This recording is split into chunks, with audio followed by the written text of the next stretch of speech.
Tidak. Untuk apa? Sahut Sita, dingin. Mereka pasti secantik dirimu, Sita resmi, ucap Om Rob. Aku tinggal dulu. Loteng ini tidak akan membocorkan keberadaanmu. Apa nanti Ndoro Putri dan anak-anakmu tidak mencari? Aku akan pulang nanti sore. Jangan khawatir. Oke. Terima kasih, Rob. Sama-sama, Darl.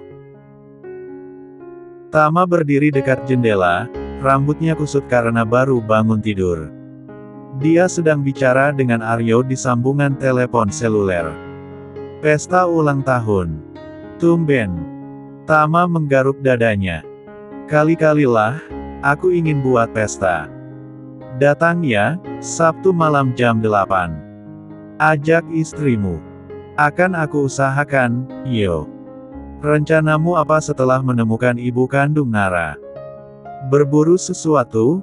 Mungkin ikut event film dokumenter. Kirain berburu cewek. Tawa Aryo meledak. Tama membalikkan badannya, menatap Nara yang tidur. Aku sudah punya bidadari, yo. Tidak mungkin tertarik dengan cewek lain. Kamu hebat. Aku tutup dulu teleponnya. Tama naik ke pembaringan, mencium kening Nara. Dia merasakan suhu badan Nara yang tinggi. Jam berapa? Nara membuka kedua kelopak matanya. Jam 3 sore, kamu sakit. Sebaiknya besok saja. Harus hari ini. Nara merasakan kepalanya bagai dihantam kayu.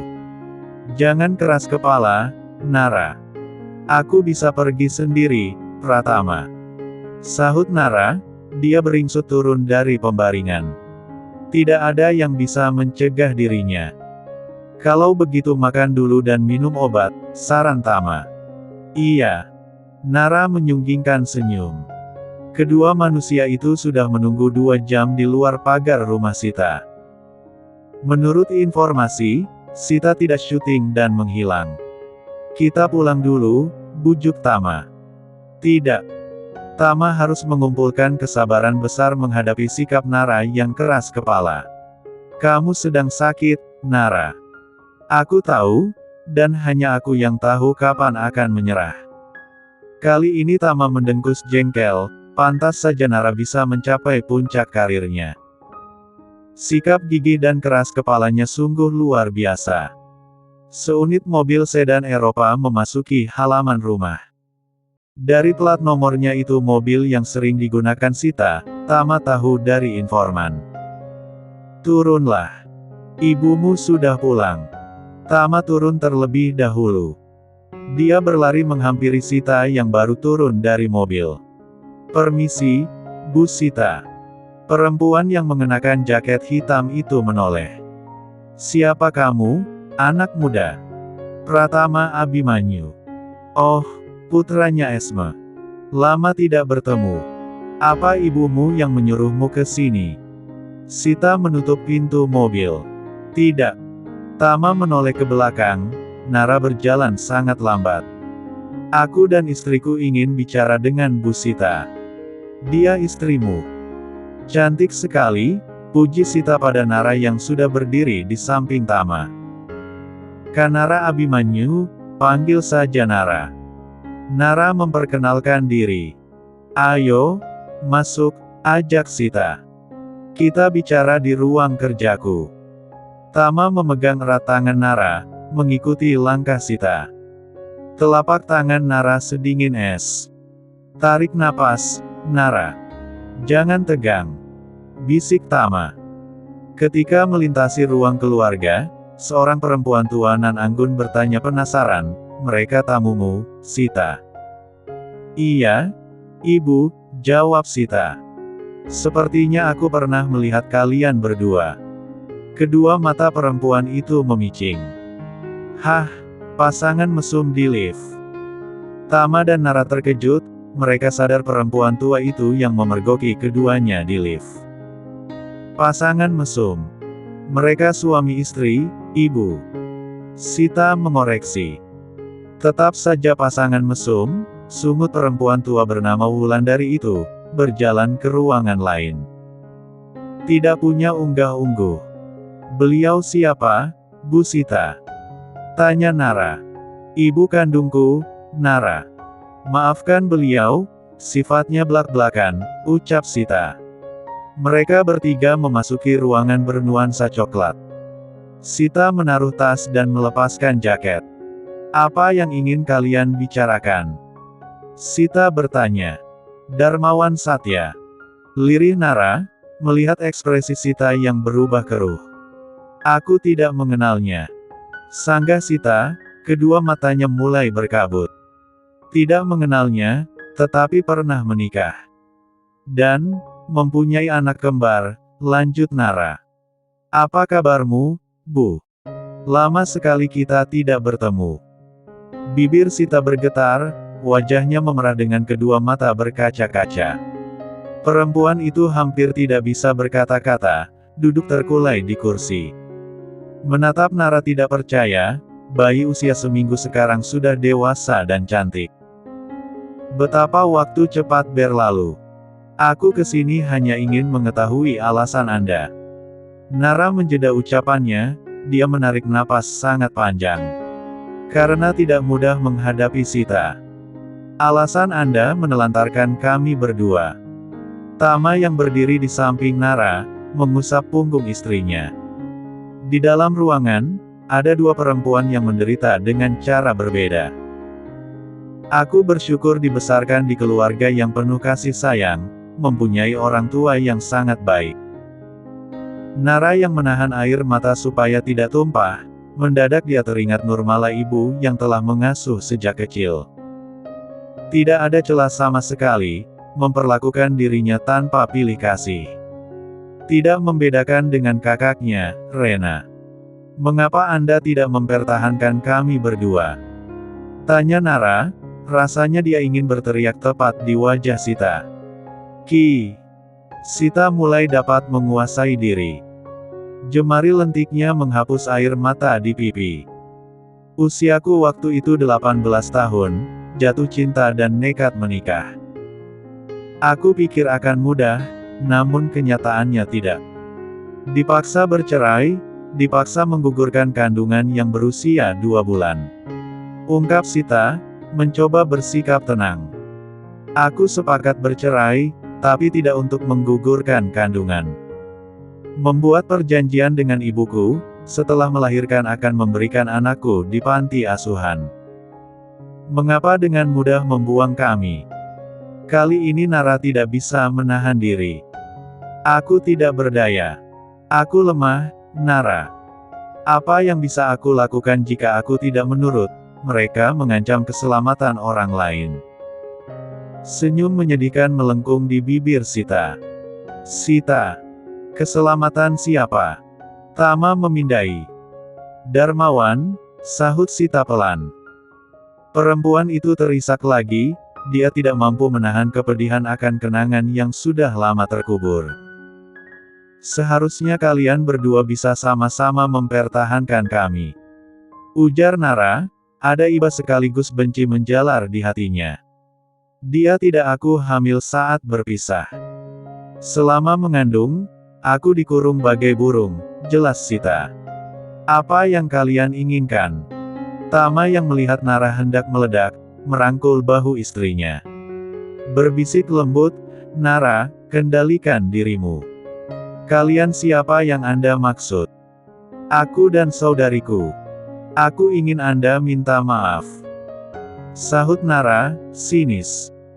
Aku minta maaf, karena tidak mampu melawan ibuku sendiri, kata Sita. Sampaikan permintaan maafku pada saudarimu. Sampaikan sendiri.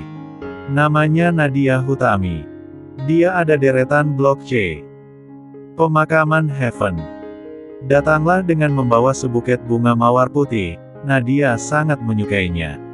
Nara kemudian meninggalkan ruangan. Nadia meninggal dunia 1 bulan yang lalu karena kecelakaan. Kami permisi dulu, pamit Tama. Tama berlari keluar mengejar Nara, mendapat sang istri berjongkok di dekat mobil mereka. Bahu Nara terguncang hebat. Tama ikut berjongkok, meraih kepala istrinya ke dalam pelukan. Dia merasakan tubuh Nara yang panas. Bisa-bisanya dia bertanya apa yang aku inginkan, ucap Nara di tengah isakan. Mungkin Bu Sita sendiri tidak tahu harus bagaimana, Nara. Mungkin dia sama syoknya. Kamu membelanya. Nara memandang Tama tajam. Bukan begitu. Haduh, Tama salah bicara. Setelah puas menangis, Tama membimbing Nara masuk ke dalam mobil. Membantu memasang sabuk pengaman. Sepanjang perjalanan pulang, Nara tidak bicara. Tatapannya kuyu. Akhirnya Nara bicara setelah 15 menit bungkam. Tam, wajah Bu Sita lebam. Apa kamu memperhatikan itu? Iya, sepertinya bekas tamparan. Siapa yang menamparnya? Jangan tanya aku. Sita masih terduduk dengan di kursi, wajahnya pucat. Tidak menyangka salah putrinya telah meninggal dunia. Dia kemudian memukul dada yang terasa sesak. Rasa bersalah menghantui tiap detik hidupnya. Apa yang kamu tangisi? Anakmu yang tiba-tiba muncul. Anggap saja dia hanya angin. Wulandari muncul di ambang pintu, dia menguping pembicaraan antara Nara dan Sita. Menangisi ketidakmampuan saya sebagai seorang ibu. Teriak Sita. Jangan berteriak padaku, Sita resmi. Ibu bahkan tidak bertanya tentang wajah saya. Sita tersenyum miring. Ini kelakuan mantu kesayangan ibu. Itu salahmu, karena masih menyimpan foto lelaki miskin itu, sahut Wulandari. Dewangga selingkuh juga karena salahmu. Yang tidak becus menjadi istri. Sita terkeluh. Menatap nanar perempuan yang mengatur kehidupannya. Perempuan yang dia sebut ibu. Ibu senang saya menderita. Bagaimana saya tidak jijik pada lelaki yang berhubungan intim dengan perempuan lain? Seharusnya kamu mencari cara supaya Dewangga puas di atas tempat tidur, ujar Wulandari. Jangan bercerai, karena itu aib untuk keluarga. Ibu, anak-anakmu sudah menunggu di meja makan. Saya tidak lapar. Mereka tidak akan makan jika kamu tidak makan. Wulandari meninggalkan pintu ruangan kerja Sita, langkahnya pelan. Setelah melahirkan putri kembarnya, Sita melanjutkan kuliah dan memulai karir sebagai model. Tepat di usia 24 tahun, dia jodohkan dengan Dewangga. Lelaki tampan dan kaya raya. Sita berharap bisa mencintai Dewangga, namun tidak bisa. Perlahan Sita beranjak dari duduknya, melangkah keluar ruangan. Gavi yang masih kuliah, dan Rendra duduk di bangku SMA. Pipi mama kenapa? Tanya Gavi. Terpeleset di kamar mandi, jawab Sita berbohong. Lain kali lebih hati-hati, Ma, ucap Rendra tampak prihatin. Kalian makan ya, mama sedang tidak enak badan. Sita menepuk pundak Gavi, kemudian berlalu dari ruang makan. Sita duduk di dalam kamarnya yang gelap, betul kata Om Rob, jiwanya sekarat. Sehingga kata-kata yang keluar telah menyakiti Nara. Sita sendiri, tidak tahu harus bagaimana. Sebaiknya periksa ke dokter, Nara, saran Esme. Aku hanya butuh istirahat, Ma. Palingan besok akan membaik, tolak Nara, saat ini dia menggigil kedinginan di balik selimut. Kepalanya terasa mau pecah, perutnya mual. Makan buburmu, Tita Esme. Iya, Ma. Esme keluar kamar, menutupi pintu perlahan. Nara bisa mendengar derap langkah kaki Esme yang menjauh.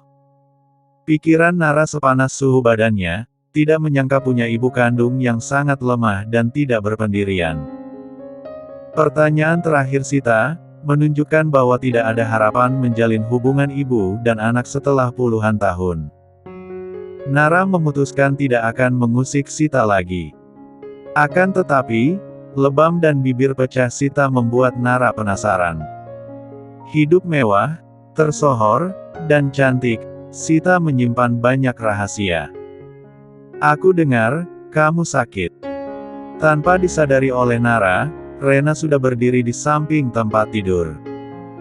Kakak, aku seperti melihatmu waktu bayi, ujar Rena. Bayi yang rewel, kan? Sangat rewel tapi menggemaskan. Rena duduk di sisi tempat tidur, meraih mangkuk bubur.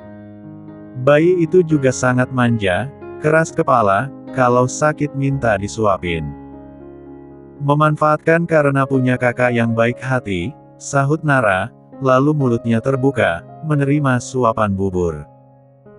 Mata Nara mengembun, wajah Rena jadi terlihat buram.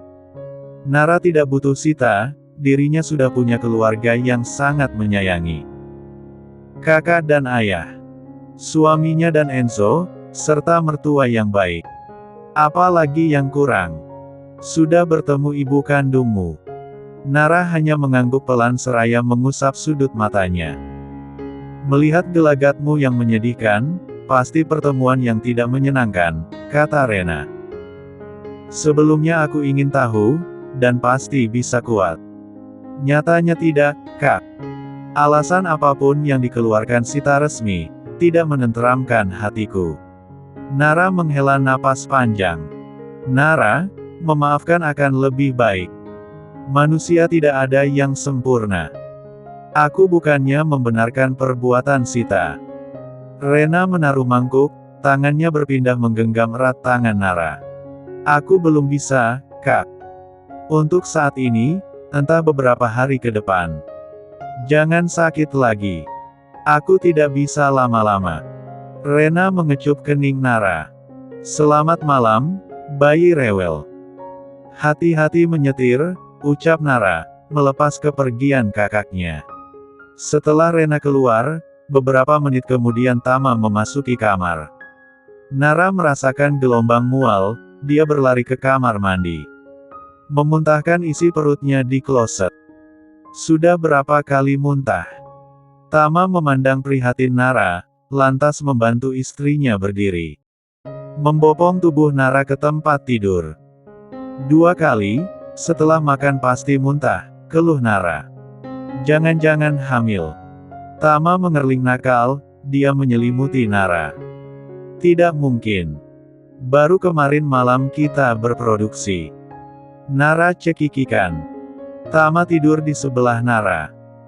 Cepat sehat, supaya aku bisa mengajakmu bercinta lagi, goda Tama. Nara memeluk suaminya, mencari kenyamanan di hangat tubuh Tama. Juno sudah menemukan alamat Darmawan. Apa kamu ingin menemuinya? Tama mengusap rambut Nara, tercium aroma wangi dan keringat. Beliau tidak tahu mempunyai anak dari mantan istrinya. Aku takut akan melukainya. Kamu juga takut terluka lagi. Iya. Saat mereka berdua terdiam untuk beberapa. Ayah kandungmu tidak menikah, dia mempunyai hektaran kebun kentang. Tetapi, saat ini ada di Jakarta, terang Tama. Entah apa yang membuat Darmawan datang ke ibu kota. Nara tidak berkomentar, dia memejamkan kedua kelopak mata. Lebih baik sekarang tidur. Di sebuah kafe, tampak seseorang lelaki berusia 50 tahun duduk sendirian. 3 cangkir kopi telah dihabiskan. Kepul asap rokok keluar dari bibirnya. Dia terlihat menawan walaupun usianya tidak muda. Rambutnya rapi, mengenakan kemeja putih, brewok tipis menguasai rahang kokoh lelaki itu. Dia melambaikan tangan pada seorang lelaki yang baru saja memasuki kafe. Bernama Galih. Lama tidak bertemu, kau sama sekali tidak berubah, ujar Galih, seraya duduk di kursi. Kalau bukan karenamu aku tidak sudi datang ke Jakarta. Galih tertawa. Kentang membuatmu terjebak masa lalu. Jangan menyindirku. Darmawan melesakkan batang rokok ke asbak. Darmawan Satya datang ke Jakarta karena mendapatkan undangan pernikahan putri pertama Galih. Teman lama masa sekolah, teman satu kampung. Karena Sita resmi, kamu anti dengan Jakarta. Demi Tuhan, jangan sebut namanya. Darmawan mengerang kesal. Kalau membicarakan dia lagi, kita putus persahabatan. Hebat, cintamu tidak lekang oleh waktu. Tidak asyik. Prita memberengut. Padahal aku ingin mengajakmu ke pesta ulang tahun Aryo. Sejak kapan kamu dekat dengan Aryo? Nara terbatuk-batuk, demamnya berangsur turun. Sedari pagi, dia tidak bisa dekat dengan Enzo. Sejak kamu menikah dengan Tama. Ya, ampun, kenapa harus sakit sih? Kamu sedang stres. Temannya sakit kok gitu. Nara meraih tisu di meja, mengelap ingus di hidung. Apa? Kamu tidak datang juga tidak apa. Nara mengernyitkan dahi. Sikap Rita agak aneh. Kenapa ngotot banget supaya aku datang ke pesta si Aryo? Kejutan. Yang ulang tahun Aryo, yang diberikan kejutan aku. Tidak masuk akal. Ya, udah ye. Aku mau pulang, mau siap-siap ke pesta. Bye-bye. Prita melangkah keluar. Nara sudah tahu Aryo menyelenggarakan pesta ulang tahun. Ingin datang, tetapi kondisi tubuhnya tidak bisa diajak kompromi. Tangan Nara meraih ponsel, dia melihat pesan dari Juno yang terkirim tadi pagi. Juno mengirim foto dua lelaki yang berada di kafe. Yang berkemeja putih adalah ayah kandungnya. Nara akui ayahnya sangat menawan, kulit coklat bersih dengan postur tubuh tegap. Selamat sore, menantuku. Nara mendongak mendapati sosok Cipto. Sore, Pak, balasnya. Nara, aku ingin mengatakan sesuatu. Apa kamu mau kembali ke posisimu di kantor? Aku tidak ingin memanfaatkan statusku sebagai menantu pemilik perusahaan, Pak. Aku malah suka kamu memanfaatkan statusmu, kata Cipto. Tidak perlu menjawab sekarang. Selesaikan dulu masalah-masalahmu, Nara. Tentu saja, Pak. Wulandari merasa terusik dengan kedatangan Nara. Dia membenci cucunya sendiri karena sorot mata Nara mengingatkan pada Darmawan, sopir pribadi yang berani menikahi Sita. Setelah puluhan tahun berada di dasar lautan yang paling dalam, Wulandari tidak menyangka salah satu si kembar akan datang. Selama ini, perempuan itu tahu keberadaan kedua cucunya. Tetapi, tidak ingin tahu tentang wajah mereka, karena Darmawan. Tidak dipungkiri, bahwa Nara mirip dengan Sita. Tetapi, sikap dan perilaku Nara lebih mirip Wulandari. Nyonya, mobil sudah siap, ucap sopir keluarga bernama Joko. Perempuan berusia 70 tahun itu berdiri dengan perlahan dari sofa. Dia ingin menyingkirkan duri dari jalan yang sudah mulus. 30 menit kemudian, Wulandari sampai di kediaman keluarga Abimanyu. Walaupun Nara menjadi menantu orang terkaya, bagi Wulandari Nara tetap gembel karena mengalir darah Darmawan. Wulandari diterima sangat ramah oleh Esme. Maaf, saat ini, Nara sedang sakit.